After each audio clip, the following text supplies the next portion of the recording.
രീതിയായിട്ട് പരിചയപ്പെടുത്താനേ പറ്റൂല.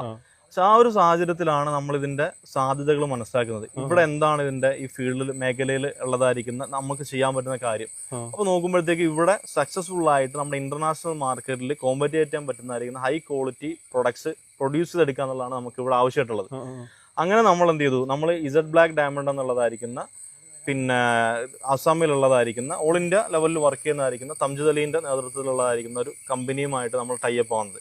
അങ്ങനെ അവർ നമുക്ക് ഇതിന്റെ ആയിരിക്കുന്ന ടെക്നോളജീസ് തരാമെന്ന് പറഞ്ഞ്, ഇതിന്റെ ഫോർമുലകൾ തരാമെന്ന് പറഞ്ഞ്, ഇതിന്റെ മെഡിസിനുകൾ, ഇതിന്റെ എല്ലാ സർവീസും അവർ നമുക്ക് ചെയ്തു തരാമെന്ന് പറഞ്ഞു. അങ്ങനെ വളരെ നല്ല രീതിയിൽ ഞാൻ പറഞ്ഞു, കേരളത്തിൽ ഇന്ന പോലെയാണ് സാഹചര്യം. കാരണം കേരളത്തിൽ ഇതേപോലെ ഫാർമേഴ്സ് കൃഷി ചെയ്തിട്ട് ഇതിന്റെ സാധ്യതകൾ ഇല്ലാണ്ട് ഇവരിങ്ങനെ നിൽക്കുകയാണ്. നമുക്ക് സക്സസ്ഫുൾ മെഡിസിൻ വേണം, അപ്പൊ അതിനുള്ള വഴികൾ വേണം. അപ്പൊ മൂപ്പര് പറഞ്ഞു, ഞാൻ 100% ഗ്യാരണ്ടി തരാം, എല്ലാ നിലയ്ക്കും ഞാൻ ഗ്യാരണ്ടി തരാം, റിസൾട്ട് 100% ആണ്. നമുക്ക് ആദ്യം വിശ്വാസമില്ല, കാരണം പുതിയ ആളാണ്, പല തട്ടിപ്പുകൾ ഇവിടെ ഈ മേഖലയിൽ ഒരുപാട് തട്ടിപ്പുകൾ നടന്നിട്ടുണ്ട്, നമ്മൾ വിശ്വസിക്കാൻ കൂട്ടാക്കില്ല. അങ്ങനെ നമ്മൾ എന്ത് ചെയ്തു, നമ്മൾ ഒരു ഹൈ റിസ്ക് എടുത്തിട്ട് നമ്മളൊരു നല്ലൊരു ഫണ്ട് ഇൻവെസ്റ്റ് ചെയ്തിട്ട് ആണ് എന്ത് ചെയ്യുന്നത്, ഇതിന്റെ ട്രീറ്റ്മെന്റിന്റെ തുടക്കം ഉണ്ടാവുന്നത്.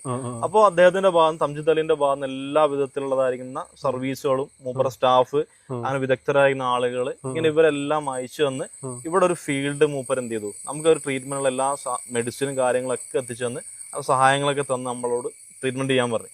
അത് നമ്മൾ റിസ്ക് എടുത്തിട്ട് ട്രീറ്റ്മെന്റ് ചെയ്ത് നമ്മൾ വെയിറ്റ് ചെയ്തു. അപ്പൊ നമ്മുടെ കയ്യിൽ നിന്നാണ് എന്ത് ചെയ്യുന്നത്, ഇതിന്റെ ഫണ്ടും കാര്യങ്ങളും നമ്മൾ സുഹൃത്തുക്കളുമായി ബന്ധപ്പെട്ട്, പ്രധാനപ്പെട്ട സുഹൃത്തുക്കളുമായി ബന്ധപ്പെട്ട് നമ്മൾ എന്ത് ചെയ്തു, ഇതിന്റെ ഫണ്ടും കാര്യങ്ങളൊക്കെ അവർ റിസ്ക് എടുത്ത് ചെയ്യാന്ന് പറയാൻ പ്രധാനമായിട്ട് നമ്മൾ ഇവിടെ അടുത്ത് തന്നെ ഒരു ഫയാസ് എന്ന് പറഞ്ഞ കൂട്ടുകാരുണ്ട്, മൂപ്പരാണ് ഇതിന്റെ ഫണ്ടിങ് കാര്യങ്ങളൊക്കെ ചെയ്തേക്കുന്നത്. അങ്ങനെ മൂപ്പര് ഏകദേശം ഒരു 5-10 ലക്ഷം റുപ്യോളം ഇതിനകത്ത് ഇൻവെസ്റ്റ് ചെയ്തു. അങ്ങനെ നമ്മൾ ട്രീറ്റ്മെന്റ് തുടങ്ങി. ഏകദേശം ഒരു 1.5 വർഷം 3 മാസം കഴിഞ്ഞപ്പോഴത്തേക്ക് നമുക്ക് മനസ്സിലായി, കാരണം ഇത് വർക്ക് ഔട്ട് ആണ്. അപ്പോൾ ഇവിടെ കേരളത്തിലുള്ള പല കച്ചവടക്കാരും പല ആളുകളും മേഖലയിലുള്ള ആളുകളെല്ലാം പറഞ്ഞ് കേരളത്തിൽ നടക്കൂല, ഇത് ഉറപ്പാണ്, കാരണം ഞങ്ങൾ 10-30 വർഷമായിട്ട് ഇവിടെ ഫീൽഡിൽ കച്ചവടം ചെയ്യുന്ന ആളുകളാണ്, ഇത് കേരളത്തിൽ ഉണ്ടാവില്ല, ഈ മണ്ണിൽ ഉണ്ടാവില്ല എന്ന് പറയും. ഞാൻ പറഞ്ഞു ആയിക്കോട്ടെ, നമുക്ക് നോക്കാന്ന് പറഞ്ഞു.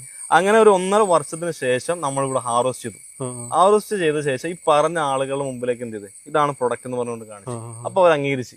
അപ്പൊ അവർ പറഞ്ഞു, ഇപ്പൊ നമ്മൾ എന്ത് ചെയ്യാണ്, അംഗീകരിക്കണം, ഇവിടെ ഉണ്ടാവുമെന്ന് പറഞ്ഞു. ഇന്നിപ്പോ അവരാണ് നമ്മളെ സപ്പോർട്ട് ചെയ്യുന്നതും അവരുമായി ബന്ധപ്പെട്ട ആളുകളാണ് ഇവിടെ വന്നിട്ടുള്ളതൊക്കെ.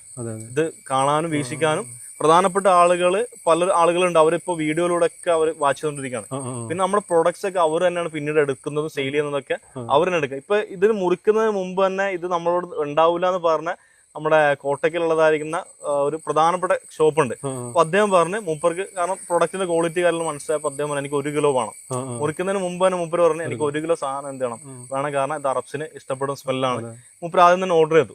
അപ്പൊ ഇങ്ങനെയാണ് ഇതിന്റെ നാൾ വഴി